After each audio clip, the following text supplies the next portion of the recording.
नमस्कार दोस्तों आज हम चर्चा करने वाले हैं ईपीएस 95 पेंशनर के बारे में।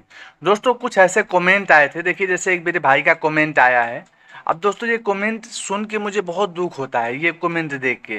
फिलहाल मैं यहाँ पे स्क्रीन पे मैं बहुत छोटा लगाऊंगा क्योंकि वीडियो चलाने में डिस्टर्बेंस होगा, तो इसलिए मैं छोटा छोटा कमेंट जो है आप लोगों को लगा के दिखाऊंगा, उसके बाद फिर हटा दूंगा। अब ये मेरे भाई ने कमेंट किया था, अब इनको जो महसूस हुआ वो चीज़ बता रहे हैं। अब दोस्तों देखिए महाराष्ट्र का चुनाव है, अगर यहीं पे हम विजय हासिल करेंगे तो करेंगे, नहीं फिर सब यूपी में चुनाव रहेगा। तो दोस्तों यहाँ पे अगर हम सरकार को आईना दिखाएंगे तो आने वाले टाइम में यूपी में जो है सरकार सतर्क होगी और हमारा काम करेगी। चलिए दोस्तों हम इसी के ऊपर बात कर लेते हैं। अब इन्होंने क्या कमेंट किया था, मुझे एनएससी से जुड़े एक योद्धा श्री नरेंद्र सिंह शेखावत की सोशल मीडिया के मंच से एक विचित्र सी टिप्पणी देखने का संयोग मिला। इस विचित्र इसलिए भी है कि वे जिस सेना योद्धा समझे जाते रहे हैं, अपने ही सेनापति कमांडर अशोक राउत जी को ही कटघरे में खड़ा करके उसने ऐसा सवाल करते पाए गए जिसे सवाल कम और इल्जामात ज़्यादा कहा जाना उचित होगा। लगता है शायद कोई व्यक्तिगत द्वेष है। दोस्तों वो जो इस व्यक्तिगत द्वेष का शिकार हो गए हैं, कहते हैं राजस्थान के भीलवाड़ा में एनएससी की कोई शाखा नहीं है, फिर भी कमांडर सभा ने सभा ली।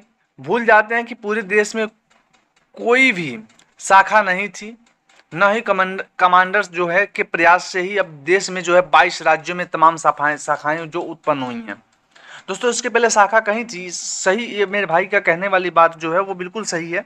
इसके पहले शाखाएं कितनी थी, इसके पहले कितनी शाखाएं थी? 22 राज्यों में। इन 10 सालों में हमने 22 राज्यों में तमाम शाखाएं जो है स्थापित की हैं कमांडर अशोक रावत जी ने। अब दोस्तों ऐसी टिप्पणी करने से जो है अपने ही लोग कटघरे में खड़े होते हैं और यहीं पे फूट पड़ता है। आप लोग कहते हो ना कि हम 10 साल से प्रयास कर रहे हैं, 10 साल से अगर हम इस प्रकार से प्रयास करेंगे तो अपने मकसद में जो है कभी कामयाब नहीं हो पाएंगे। हमको पूरी निष्ठा से कार्यरत हैं तो राजस्थान के एनएससी प्राधिकारियों की कमजोरी कही जा सकती है। भीलवाड़ा में संगठन पर कार्य नहीं किया गया। अगर दोस्त भीलवाड़ा में कोई काम नहीं किया गया तो कोई सैकड़ों मील दूर से जो है चलकर आया है, उसका स्वागत होना चाहिए था, उसकी आलोचना नहीं। नरेंद्र सिंह जी को पता होना चाहिए कि सेना के अन्य राष्ट्रीय स्तर योद्धा अलग अलग जाकर अपने जो है जो दूर दराज के स्थान हैं वहाँ पर पेंशनरों को अलग जगाने में कार्य कर रहे हैं। जरूरी नहीं कि हर जगह कमांडर साहब ही साथ में हों। हाँ, मैं नरेंद्र सिंह शेखावत जी के एक बात से संपूर्णतः सहमत हूँ कि सरकार पर न्यूनतम पेंशन 7,500 में सहमति, अन्य मांगों के लिए सभी को मिलकर चलना चाहिए। फिर राजस्थान के बहादुर मित्र जिन्हें अग्रिम पंक्ति में होना चाहिए वे पीछे कैसे छूट जा रहे हैं?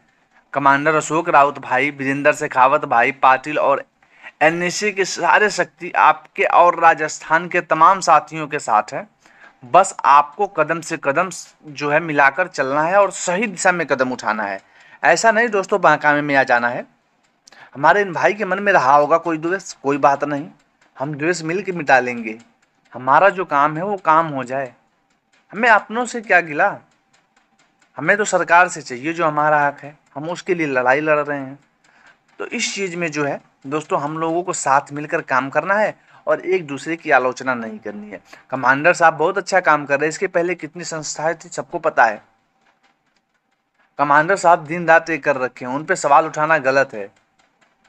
अरे अगर वो बीजेपी की 2 मिनट तारीफ कर देते हैं तो उसको काम किससे लेना है? ये भी तो देखिए, वहाँ पे अगर कभी उन्होंने बात करी है तो मुखालफत भी करी है। ऐसा तो है नहीं कि उन्हीं के पीछे लगे हुए हैं। अब काम उन्हीं से करवाना है, उन्हीं के मंत्रियों से मिलना है और लोगों से गठित होना है।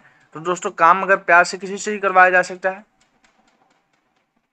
नहीं बात मानेंगे फिर हम कोई दूसरा रास्ता देखेंगे, लेकिन सरकार में भी वही पार्टी बैठी हुई है, हमको उसी से काम लेना है। तो यहाँ पे जो अशोक रावत जी कह रहे हैं उनकी बातों को आप लोगों को ध्यान रहना चाहिए और सुनना चाहिए। और दोस्तों वो किस प्रकार से संगठन को जोड़ने में लगे हैं, अगर ऐसे ऐसे मंचों से अगर ऐसी खबरें आती रहेंगी तो फिर बताइए, ऐसा सोशल मीडिया पे आप लोग शेयर करते रहेंगे तो इसमें हम लोग बच जाएंगे और बढ़ते हैं। हरियाणा चुनाव में यही हुआ, हम लोग बच गए। संगठन को एक होकर जब एनएससी को हम आगे लेकर आए हैं तो दोस्तों एक होकर हमको उसको मत से काम करना है। आगे पीछे की सोच ही नहीं रखनी है। कमांडर साहब ने इसके पहले भी 3-4 बार जो है आप लोग मुखालफत कर चुके थे। कमांडर साहब दिल के बहुत ही अच्छे आदमी हैं, काम कर रहे हैं, दिन रात एक करके काम कर रहे हैं। उन पर सवाल उठाना गलत है। अगर दोबारा ऐसे मंचों से आप लोग इस प्रकार से टिप्पणी करोगे तो दोस्तों मैं वीडियो बनाना ही बंद कर दूंगा। फिर आलोचना किस बात की? साहब काम नहीं कर रहे हैं, जो काम नहीं कर रहे वो भी पीछे भी कदम हटा लें तो कौन आगे आएगा? कौन आएगा आगे? किसी को तो एक सामने रख के हमको फ्रंट में लड़ाई लड़नी है ना। कमांडर साहब का अभी सोचिए कि शरीर उस प्रकार से काम कर रहा है कि वो हमारे लिए इतना दौड़ रहे हैं। हाँ ठीक है, आप लोगों को तर्क रख सकते हो, लेकिन इस प्रकार से खुले मंच पे या सोशल मीडिया पे आप लोग बिल्कुल मत रखिए, क्योंकि दोस्तों ये चीज़ शेयर किया जाता है, लोगों में बांटा जाता है, सहमति बनती है कि क्या सही क्या गलत। हो सकता है कभी आने वाले टाइम में जो है कमांडर साहब भी गलत हों, ऐसा तो है नहीं। लेकिन दोस्तों इस प्रकार से अगर हम मुखालफत करेंगे सरकार तो हमें फूल देखेगी और वो लाभ लेना चाहेगी, तभी तो हमारी बातों को नहीं सुना जा रहा है। देख रहे हैं ये जो हम इस फोटो में आप लोगों को दिख रहा है कितनी हजारों के हजारों भीड़ जो इकट्ठा हो रही है, किस खुशी में हो रही है?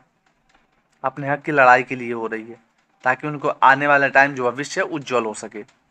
तो दोस्तों आप लोगों को उसी कड़ी में काम करना है। फिलहाल दोस्तों आप जैसे ही कहीं बैठक और नई आगामी दौरों का स्टेशन शुरू होगा उस प्रकार से आप लोगों को बताया जाएगा। फिलहाल दोस्तों अगर महाराष्ट्र में गवर्नमेंट में आना है गवर्नमेंट को, तो दोस्तों हमारा काम करना ही पड़ेगा। नहीं आना है तो फिर वो आप महाराष्ट्र में देखेंगे, यूपी में देखेंगे।